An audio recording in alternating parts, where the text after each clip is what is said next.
ছেলে যেমন কালা দলা এগুলি চেহারা তেহারা যাচাই করা যায় না, মানুষের মন দেখা যাচাই করা যায় যে মানুষ। সুধী দর্শকবৃন্দ, আসসালামু আলাইকুম। কেমন আছেন আপনারা? আশা করি আল্লাহর রহমতে ভালো আছেন। যদি চ্যানেলটি ভালো লাগে অবশ্যই চ্যানেলটি সাবস্ক্রাইব করুন। পাশে থাকবেন। প্রতিদিনের মতো আজকে স্মার্ট একটা লাল গোলাপ আপনাদের মাঝে হাজির করেছি।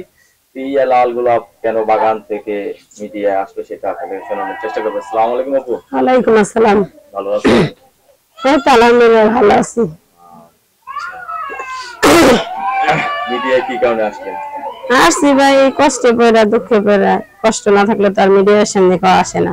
কিসের কষ্ট আপনার একেবারে মিডিয়া চলে আসলেন? কষ্ট, স্বামী নাই, স্বামী বিয়ে শাদী করে চলে গেছে গা। আমি নাই না, একটা বাচ্চা আছে ছোট 2 বছরের, বাচ্চাটা নিয়ে ভাই অনেক কষ্ট করতেছি। বাচ্চারা নিয়ে তো অনেক কষ্ট করতেন, যেহেতু স্বামী নেই। স্বামী চলে যাওয়ার কারণটা কি আপনার? স্বামী ভাই চলে যাওয়ার কারণ সে অন্য একটা মেয়ের সাথে সম্পর্ক ছিল। এই সম্পর্ক থাকলে আমি আর ওটা কিছু মনে করিনি, সম্পর্ক থাকতেই পারে।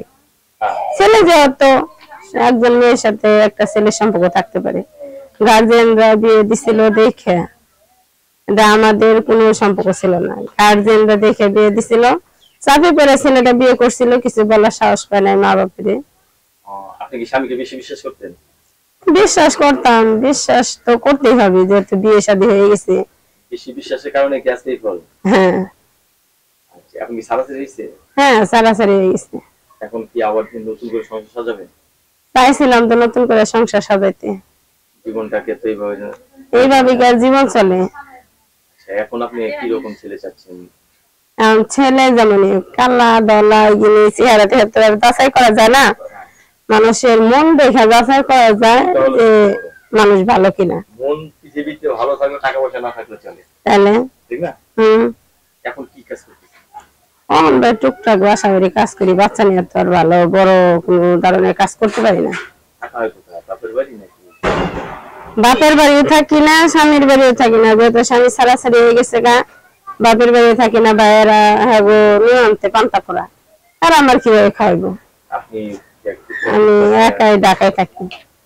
আচ্ছা, আপনার তো সন্তান আছে, তো যারা অনেকে বউ মারা গেছে চলে গেছে, এদের সন্তান থাকতে পারে, এরা যদি আপনাকে গ্রহণ করতে চায় সমস্যা কি? গ্রহণ করবে, আমি তার গ্রহণ করে নেব।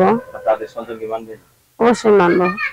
তারা যদি আমার বাচ্চাটা মেনে নিতে পারে, তাহলে তার বাচ্চারা তো আমার মেনে নিতে বাধ্য। বাচ্চার বয়সটা কত? আমার বাচ্চার বয়স 2 বছর। 2 বছর। লেখাপড়া করছেন কিছু? লেখাপড়া কোন রকম, এটা ধরা যায় না, এই সমাজে ধরা যায় না। কারণ এই সমাজে ইন্টার পাস করলেও এখনকার ছেলেমেয়েরা এমনি পাস করে যায়। এক সময় ছিল যে ইন্টার পাস করলে 5 গ্রাম এসে দেখতে আসছে, ইন্টার পাস করছে, ঠিক না? এখন আপনার সাথে কথা বলে যে জিনিসটা জানলাম, আপনার বিয়ের জন্য এখন আপনি প্রস্তুত। ভালো একটা ছেলে পেলে, ভালো একটা মনের মানুষ পেলে, যে আমার পাশে দাঁড়াইবো আমার দায়িত্ব নিয়ে, সেরকম মানুষকে আর কি বিয়ে শাদী করবো। আমরা যে নাম্বারটা আপনাকে দিয়ে দেবো, মোবাইল নাম্বার দিব, সেই নাম্বারটা কি অল টাইম খোলা থাকে? হ্যাঁ, খোলা থাকে, সবসময় যোগাযোগ করতে পারবে। হ্যাঁ। তো দর্শক, আমি যে নাম্বারটা আমরা দিয়ে দিচ্ছি সেই নাম্বারটার সাথে যোগাযোগ করবেন। এই নাম্বারটা হলো 01861499285। 01861499285। লাস্ট হলো 285 না?